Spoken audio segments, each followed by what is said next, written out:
Hello everyone, I am Bindu Chaudhary. Welcome to my channel point educator. और यहाँ हम बात करते हैं point to point topics for exams. जैसा आप जानते हैं एचटेट का पेपर है, सिर्फ 10 दिन बचे हैं और बच्चे बार बार कमेंट में पूछते हैं कि हमें क्या करना चाहिए, क्या पढ़ना चाहिए। आज मैं उसी पर्पज से आपके लिए कुछ क्वेश्चंस लेकर आई हूँ और अब हम जितनी वीडियोस करेंगे उनमें क्वेश्चंस सोल्व करेंगे। जो 2017, 18, 19 3 साल में क्वेश्चंस आए हुए हैं उनको हम ज्यादा करेंगे, क्योंकि जो न्यू पैटर्न होता है उसके अकॉर्डिंग अगर क्वेश्चन सोल्व कर लिए तो हमारा काफी सारा सिलेबस कंप्लीट हो जाता है। ठीक है, और शुरू करते हैं। हमारा आज हम करेंगे मोटिवेशन और रेनफोर्समेंट के, और वीडियो लंबी नहीं हुई तो इसमें एक दो टॉपिक और ऐड करेंगे। हम टॉपिक वाइज करेंगे। जो क्वेश्चंस करवा दिए हैं उनको हम डिटेल में नहीं पढ़ेंगे, क्वेश्चंस करेंगे, और जो नहीं करवाए हैं उनकी हम डिटेल भी साथ साथ बताएंगे। ठीक है, अब करेंगे अभिप्रेरणा का तत्व नहीं है।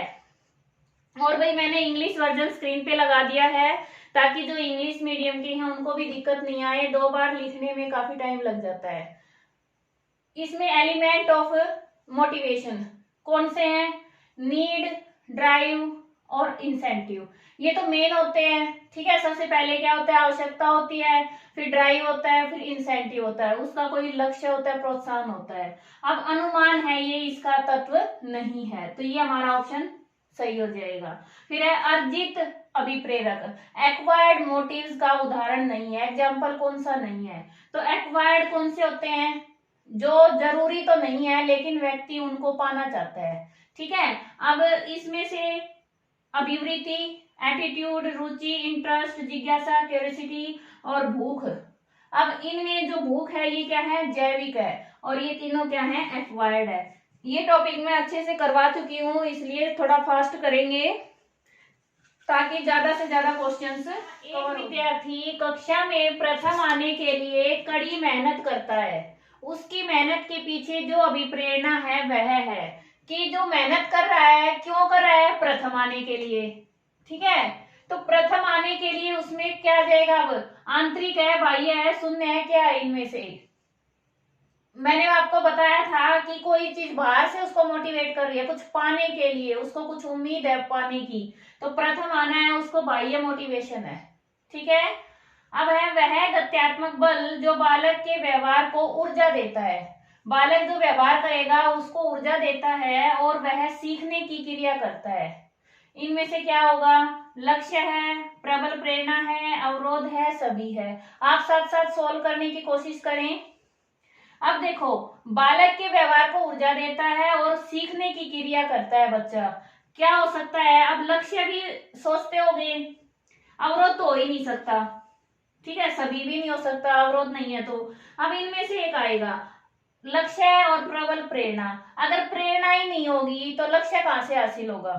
तो कब सीखेगा बच्चा? सीखने की क्रिया कब होगी? जब उसको प्रेरणा होगी, प्रबल प्रेरणा। ठीक है, ड्राइव आएगा यहाँ पे। इस तरह से आप क्वेश्चन कई बार क्या है कि याद किया हुआ नहीं आता तो भी क्वेश्चन सही हो जाता है। आप एलिमिनेशन मेथड बोलते हैं इसको। जो नहीं है, जो नहीं हो सकता उसको कट मारते चलो, बच जाए उसमें से। देखो इस तरह से कर सकते हैं आप क्वेश्चन को। ठीक है, आज इस वीडियो में आप काफी सारा सीखने वाले हैं कि क्वेश्चन कैसे सोल्व करते हैं। एक हाथ में 6 और दूसरे हाथ में आधा दर्जन, निम्न में से किस प्रकार के द्वंद्व की सर्वोत्तम व्याख्या है? मैंने आपको कॉन्फ्लिक्ट का टॉपिक करवाया था, उसमें यही कि उपागम परिहार, approach avoidance, avoidance avoidance, approach approach, और द्वय उपागम ये तो है ही नहीं, 3 ही होते हैं ये। ठीक है, तो ये क्या है?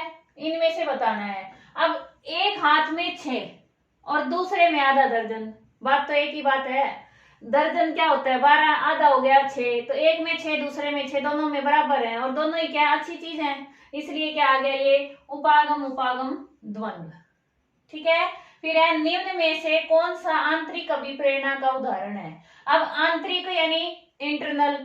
ठीक है, इसमें से विद्यालय फुटबॉल टीम में चयन होना, सिलेक्शन होना, स्वयं के लिए समस्या का समाधान करना, जन्मदिन पर पोशाक पहनना, सभी विकल्प सही हैं। अब इनमें से कौन सा हो सकता है? पोशाक का नाम आ गया, कपड़े, और ये तो सब बाहरी अभिप्रेरणा हो गई। ठीक है, तो ये कट हो गया। और विद्यालय फुटबॉल टीम में चयन लेना, तो ये क्या है? ये भी बाहर से मोटिवेट होना है, नहीं जब इसीलिए कोशिश कर रहा था, तो ये भी बाहर ही हो गया।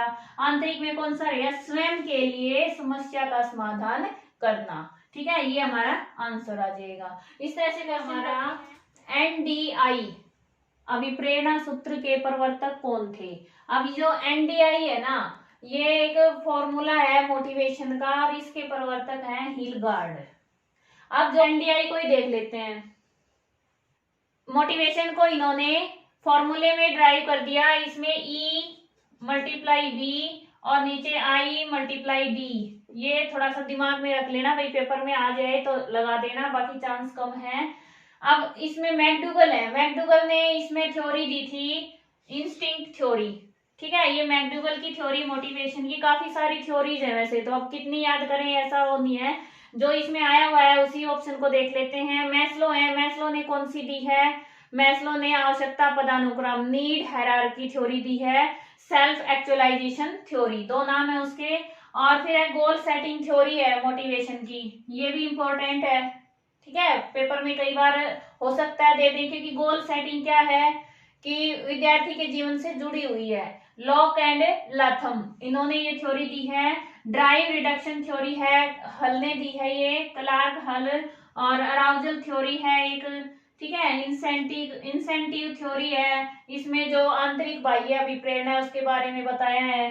टेम्परल है, ये समय से मोटिवेट होता है आदमी, इस तरह बताया है। इक्विटी थ्योरी है, एडम ने दी है। इस तरह से कुछ थ्योरीज है, सारी याद नहीं करनी आपको, सिर्फ एक बार ये है कि आपके दिमाग में आ जाएगा, पेपर में अगर इनमें से आ गया ना तो एक बार पढ़ लेना, हो सकता है आपके आंसर वहां पे आ जाए। ठीक है, अब इसके बाद हम करेंगे पुनर्बलन। रेनफोर्समेंट के कुछ क्वेश्चंस लेकर आई हूँ, और मैंने ये क्वेश्चंस प्रीवियस पेपर्स है ना जो, उनमें से अलग अलग टॉपिक वाइज निकाले हैं, काफी मेहनत की है, इसलिए भाई आप भी ध्यान से पढ़ो, ताकि मेरी मेहनत भी कामयाब हो जाए और आपकी भी हो जाए। ठीक है, मुझे खुशी तभी होगी जब आप अच्छे से पढ़ोगे और स्कोर भी अच्छा करोगे। पास पास नहीं होना है, स्कोर भी अच्छा करना है। शिक्षक ने रेखा से कहा कि आपने गृह कार्य पूरा नहीं किया है, या अतः आपको खेल की कक्षा से वंचित किया जाता है। बच्चे को क्लास से, ये जो गेम क्लास है, पीरियड है, उससे वंचित कर दिया, तो यह किसका उदाहरण है। नकारात्मक पुनर्बलन, negative reinforcement, punishment, positive reinforcement, या स्पर्शनीय पुरस्कार, टेंगिबल रिवार्ड। इनमें से क्या है, रिवार्ड तो है ही नहीं है, वंचित कर दिया है, तो ठीक है इसको तो भूल ही जाओ। इनमें से देखो क्या हो सकता है, सकारात्मक भी नहीं है, इन दोनों में कंफ्यूजन रहता है। ठीक है, मैंने आपको अच्छे से बताया था कि दंड और इसमें क्या फर्क रहता है। दंड है वो क्या होता है, उस क्रिया को दोबारा से ना करे, रोकने के लिए, क्रिया को कमजोर करने के लिए होता है। और नकारात्मक पुनर्बलन क्रिया को बढ़ाने के लिए होता है। ठीक है, तो दंड अब क्या किया, गृह कार्य पूरा नहीं किया, इसलिए दोबारा से वो ना करे ऐसा, उसको रोकने के लिए क्लास से बाहर निकाला है, क्या जाएगा, दंड। ठीक है, दंड दिया है ये। अब है शिक्षक को प्रत्येक माह के आखिर में वेतन दिया जाना पुनर्बलन के किस शेड्यूल की ओर इंगित करता है। ठीक है, कौन सा शेड्यूल है इनमें से, स्थिर अनुपात, चर अनुपात, स्थिर अंतराल, चर अंतराल। रेशियो में है, इंटरवल में, पहले तो ये देखो, प्रत्येक माह के आखिर में वेतन फिक्स है। अब क्या है, माह टाइम पीरियड बता रहे हैं, ठीक है, महीना है, एक मंथ है, तो इंटरवल में आ जाएगा, और फिक्स है तो क्या आ जाएगा, स्थिर अंतराल। फिक्स है, एक वांछनीय व्यवहार के उपरांत शिक्षक बहुत अच्छा कहती है, शिक्षक ने प्रयोग किया, इनमें से कौन सा पुनर्बलक है वो प्रयोग किया है, प्राथमिक, द्वितीयक, नकारात्मक, इनमें से कोई नहीं। अब आप देखिए, हमने ये तो करे थे कि भाई सकारात्मक कौन सा है, नकारात्मक कौन सा है, दंड है, पनिशमेंट है। अब ये दो नाम नए आ गए, प्राथमिक और द्वितीयक। तो ये क्या होते हैं, प्राथमिक पुनर्बलक वो होते हैं जो नेचुरल रूप से होते हैं, स्वाभाविक होते हैं, जैसे भोजन को देखकर भूखे व्यक्ति को लाराना। ठीक है, प्यास लगी है तो पानी को देखकर ये महसूस करना कि भाई पानी पीना है, तो वो तो हो गए नेचुरल। और जो द्वितीयक होते हैं ना, वो एक्वायर्ड होते हैं। ठीक है, तो ये बहुत अच्छा, शिक्षक ने बहुत अच्छा कहा है। तो ये क्या है, द्वितीयक पुनर्बलक में आ जाएगा, ठीक है, क्योंकि ये नेचुरल नहीं है। फिर है, निम्न में से कौन सा स्थिर अंतराल पुनर्बलन का उदाहरण नहीं है। स्थिर यानी फिक्स्ड इंटरवल, फिक्स्ड इंटरवल कौन सा नहीं है। प्रति माह वेतन प्राप्त करना, तो ये तो फिक्स है, 1 महीने पर मिलेगा। एक व्यस्त नंबर डायल करना, ये अब देखेंगे थोड़ी देर में। आवधिक, आवधिक होता है ना टाइम पीरियड के अकॉर्डिंग रूप से, आवधिक रूप से दंत जांच के लिए जाना डॉक्टर के पास, तो वो जैसे हफ्ते में बुलाए या फिर भाई महीने में बुलाए उस तरह से जाना, तो वो भी क्या हो गया, फिक्स हो गया। फिर है प्रति वर्ष वेतन वृद्धि मिलना, अब ये भी प्रति वर्ष साल में एक बार ही मिलती है, तो ये हो गया फिक्स। अब ये क्या रह गया हमारा, एक व्यस्त नंबर डायल करना। व्यस्त है, हम कितनी बार डायल करेंगे पता ही नहीं, ठीक है, कोई ये निश्चित तो है नहीं कुछ, तो ये क्या है, स्थिर अंतराल का उदाहरण नहीं है, ठीक है। नेक्स्ट देखिए, पुरस्कार के संबंध में कौन सा कथन सही नहीं है। पुरस्कार है, रिवार्ड मिलता है, तो उसके बारे में क्या सही नहीं है। यह रिश्वत का एक प्रकार है, यह वांछनीय व्यवहार में वृद्धि करता है, यह एक रुचिकर उद्दीपक है, यह अनुक्रिया को दृढ़ करने के लिए दिया जाता है। रुचिकर यानी प्लीजेंट, तो इनमें से क्या सही नहीं है। अब ये तो है, रुचिकर भी है, प्लीजेंट है, खुशी देता है, फिर अनुक्रिया को दृढ़ भी करता है, ये भी सही है, फिर यह वांछनीय व्यवहार में वृद्धि करता है, ये भी सही है, तो क्या सही नहीं है, यह रिश्वत का एक प्रकार है, रिश्वत नहीं है, रिवार्ड।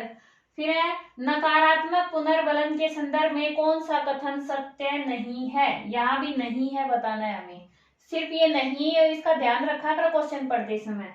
यह वांछनीय व्यवहार को बढ़ाता है, ठीक है, नकारात्मक पुनर्बलन भी वही है कि भाई बढ़ाता है व्यवहार को, ठीक है। यह दंड के समान नहीं है, ये भी सही है बात। फिर यह कभी भी वांछनीय व्यवहार को नहीं बढ़ाता, यहाँ तो कह रहे हैं बढ़ाता है, यहाँ कह दिया नहीं बढ़ाता, तो यहीं पे ऑप्शन हमारा रॉन्ग हो गया, ये आ जाएगा कि यह कभी नहीं बढ़ाता, ऐसा हो ही नहीं सकता। नकारात्मक पुनर्बलन क्या होता है, पुनर्बलन तो हमेशा ही व्यवहार को बढ़ाता है, अनुक्रिया को बढ़ाता है। यह विशेष आवश्यकता वाले बच्चों के लिए उपयोग हो सकता है, ये भी सही है, ठीक है। तो इसका कौन सा कथन सत्य नहीं है, असत्य है, यह कभी भी वांछनीय व्यवहार को नहीं बढ़ाता, ठीक है। कुछ और क्वेश्चन देखते हैं। हमारा पुनर्बलन किस प्रक्रिया का भाग है, कौन सी प्रोसेस का ये भाग है, टीचिंग का है, लर्निंग का है, इंस्ट्रक्शन का है, या फिर इनमें से कोई नहीं। शिक्षण, अनुदेशन और अधिगम किन में से है, अधिगम का भाग है ये। पुनर्बलन अधिगम को ही क्या करता है, मजबूत बनाता है, ठीक है।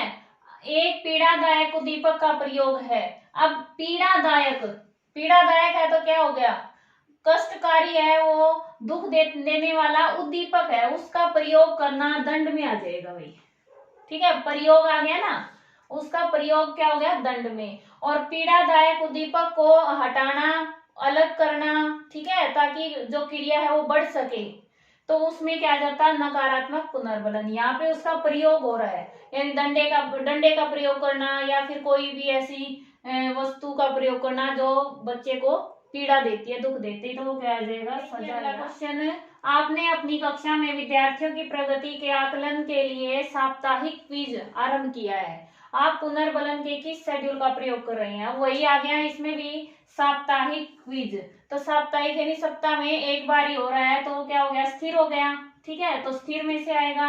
अब ये टाइम पीरियड, तो स्थिर अंतराल, इंटरवल आ जाएगा। अब है, एक वांछनीय लक्ष्य के प्रत्येक छोटे चरण की प्रगति को तब तक पुनर्बलन प्रदान करना जब तक कि वह पूरी तरह से सीख न लिया जाए। अब ये जो दे रखे हैं ना, ये होती टेक्निक्स, कोई भी स्किल सीखनी है, ठीक है, कोई भी जो कौशल सीखना है उसकी टेक्निक्स होती हैं, इन टेक्निक्स के द्वारा स्किल्स सीखी जाती हैं। तो इसमें कहा है कि जब तक वांछनीय लक्ष्य, कोई भी टारगेट है हमारा, कुछ सीखना है, उसकी जब तक प्राप्ति नहीं हो जाती तब तक छोटे छोटे चरण, ठीक है, छोटे छोटे पहले स्टेप बनाए जाते हैं, उसके हिसाब से पुनर्बलन प्रदान करना, और फिर पूरी तरह से सीखा जाता है बाद में। तो ये क्या आ जाएगा, शेपिंग। शेपिंग में क्या करते हैं, पहले टारगेट को फोकस करके और छोटे छोटे क्या करते हैं, चरण बना लेते हैं, स्टेप बना लेते हैं, और फिर वहां पर पुनर्बलित करते हुए धीरे धीरे सिखा दिया जाता है स्किल को। अब एक एक को समझा देती हूँ थोड़ा थोड़ा, ताकि और भी आ जाए क्वेश्चन। श्रृंखलाबद्धता क्या होती है? सीरीज में, सीक्वेंस में सीखना, क्रम में सीखना। अब जैसे ABCD हमें अल्फाबेट सीखने हैं, तो पहले A सीखा जाएगा, फिर B, फिर C, तो ये सीरीज बन जाती है, श्रृंखलाबद्धता हो जाती है। ठीक है। शेपिंग मैंने बताया कि टारगेट है, उस तक पहुंचने के लिए छोटे छोटे स्टेप बनाए जाते हैं, वहां पर उनको यानी स्किल्स को सिखाते हुए जो हमारा मेन लक्ष्य है वहां तक पहुंचा जाता है। फिर है संकेतन। संकेतन क्या आ जाएगा? कूट लैंग्वेज का यूज करना, इसमें कोड लैंग्वेज है ना, कूट संकेतन बनाना। ठीक है। फिर है प्रतिरूपण, मॉडलिंग। मॉडलिंग क्या होता है कि दूसरे के व्यवहार को देखकर सीखना। ठीक है। स्किल सीखना क्या होता है? दूसरे के, किसी दूसरे से ही सीखना। ये मॉडलिंग हमेशा आती है, लर्निंग में आती है, तो ये टेक्निक भी है। ठीक है। घर में जैसे मम्मी को देखकर बेटी है वो अपने आप सीख जाती है, ये मॉडलिंग का ही रूप है। ठीक है। अगले क्वेश्चन देखिए, किसी अनुक्रिया की आवृत्ति को रोकने के लिए, यही आ गया वर्ड, रोकने के लिए किसी अप्रिय उद्दीपक के प्रयोग को कहते हैं। क्या आ जाएगा? वही सकारात्मक पुनर्बलन, नकारात्मक पुनर्बलन, दंड, प्रेरक, क्या आएगा? अब रोकना है क्रिया को, आवृत्ति को रोकना है, और उद्दीपक का प्रयोग हो रहा है वो भी अप्रिय है, तो ये दंड आ जाएगा हमारा। ठीक है। फिर है, जब चालक कार की सीट बेल्ट बांध लेता है तब कार का सीट बेल्ट बजर बजना बंद हो जाता है, यह उदाहरण है। अब क्या है कि जैसे कार में जब तक वो सीट बेल्ट नहीं लगाता ड्राइवर, तब तक वो बजर बजता रहता है, वो बंद ही नहीं होता, और वो जब बांध लेता है तो बंद हो जाता है। तो यह किसका उदाहरण है? सकारात्मक पुनर्बलन, नकारात्मक, सकारात्मक दंड, नकारात्मक दंड, क्या हो सकता है? अब ये दंड तो है नहीं। ठीक है। अब सकारात्मक और नकारात्मक में क्या है? ये बजता रहेगा तब तक, क्या उसकी आवाज उसको प्रिय लग रही है, अच्छी लग रही है? नहीं लग रही ना, अप्रिय है। अप्रिय उद्दीपक अब हट जाएगा। ठीक है। तो वो जो सीट बेल्ट है उसके बांधने की जो क्रिया है वो बार बार करेगा बाद में, कि जब तक नहीं बांधेगा तब तक बजता रहेगा, तो इसलिए क्या है? ये नकारात्मक पुनर्बलन। ठीक है। नेक्स्ट देखिए, ये क्वेश्चन है, देखना ध्यान से। यदि एक क्रिया की आवृत्ति किसी दूसरी क्रिया से अधिक है, ठीक है, एक क्रिया है, प्रोसेस है, वो बार बार हो रही है एक्टिविटी दूसरी क्रिया से अधिक, तब पहली क्रिया का उपयोग दूसरी क्रिया जिसकी आवृत्ति कम है, जो एक काम ज्यादा हो रहा है, क्रिया ज्यादा हो रही है, उसका उपयोग जिसकी आवृत्ति कम है उसके पुनर्बलन के रूप में किया जा सकता है, यह सिद्धांत है। की कोशिश करो इसको, कि एक दो काम हो रहे हैं। ठीक है। इसमें एग्जांपल लेते हैं हम बच्चे का। बच्चा खेलने में ज्यादा ध्यान दे रहा है और पढ़ने में कम दे रहा है। ठीक है। दोनों प्रोसेस जरूरी है बच्चे के लिए, लेकिन बच्चा कर क्या रहा है? खेल ज्यादा रहा है, क्रिया दूसरी ज्यादा कर रहा है, पहली क्या है? पढ़ कम रहा है। दो प्रोसेस हो गई, दो क्रियाएं। अब जो दूसरी क्रिया है जिसकी आवृत्ति कम है, यानी पढ़ाई, उसके लिए पहली क्रिया जो उसका खेल है उसका प्रयोग पुनर्बलन के रूप में किया जा सकता है, यह सिद्धांत है। अब उसको ये कहा जाए कि आपको तब खेलने दिया जाएगा जब आप पढ़ेंगे, तो जो पढ़ने की क्रिया है वो भी क्या हो सकती है? बढ़ सकती है। बच्चा जल्दी काम करेगा क्योंकि उसको खेलना है, वो बार बार कर रहा है, वो उसको पसंद है। तो इसी के साथ में मिलता जुलता सेकंड क्वेश्चन था, इसलिए मैंने दोनों को एक साथ लिख दिया। ये यहाँ पर क्वेश्चन क्या आ गया? प्रीमैक का सिद्धांत। जो प्रीमैक है उन्होंने ये कहा है कि उसके सिद्धांत के अनुसार ही बच्चे की जो दो क्रियाएं हैं, एक कम है एक दूसरी है, तो जो कम कर रहा है उसको और बढ़ाया जा सकता है दूसरी की सहायता से। ठीक है। अब ये भी यही है कथन, पहले आप वह कीजिए जो मैं आपसे चाहता हूं, फिर आप वह कर सकते हैं जो आप चाहते हैं। अभी मैंने एग्जाम्पल समझाया, यहाँ पर बिल्कुल फिट है। क्यों? बच्चे से कहेंगे कि पहले आप वह कीजिए जो मैं आपसे चाहता हूं। ठीक है। मैं चाहता हूं कि आप पढ़ें, यही चाहते हैं हम कि बच्चा पढ़े, तो हम कहेंगे कि पहले आप पढ़ो फिर वो करना जो आप चाहते हैं, यानी आप फिर खेल सकते हैं। तो ये क्या है, किसकी व्याख्या है, प्री मैक का सिद्धांत। ठीक है, बस इतनी सी बात याद रखना, कई बार पूछ लेते हैं, और भी एग्जाम्पल दे सकते हैं। आपको दिमाग में ये रखनी है कि एक प्रोसेस की सहायता से दूसरी प्रोसेस को बढ़ाना। ठीक है, एक ज्यादा कर रहा है दूसरी कम कर रहा है, तो उसका पुनर्बलन बच्चे को देना। अब एक और तरीका भी हो सकता था यहाँ पर क्वेश्चन सोल्व करने का। थॉर्नडाइक का सिद्धांत सबको पता है, मैंने करवाया भी है। ठीक है, उसमें क्या क्या नियम है, तो उसके हिसाब से तो इसमें नहीं है कोई। फिर है स्किनर का सिद्धांत, उन्होंने पुनर्बलन का सिद्धांत दिया है, लेकिन इसमें भी नहीं है ऐसा कुछ। ठीक है, क्रिया के बाद उसको कुछ अलग से उद्दीपक दिया जाता है। अब पावलो का सिद्धांत क्या है, कंडीशनिंग है। ठीक है, तो अनुबंधन है उनका, तो इसमें भी नहीं है, तो ये तीनों तो है ही नहीं, ये नहीं है तो बचा क्या, प्री मैक का सिद्धांत।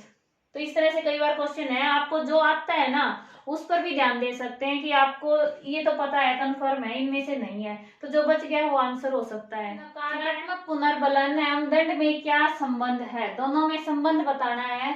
दोनों किसी अनुक्रिया को सुदृढ़ बनाते हैं, यानी पक्का बनाते हैं। ठीक है, ये सही है। फिर दोनों किसी अनुक्रिया को कमजोर करते हैं।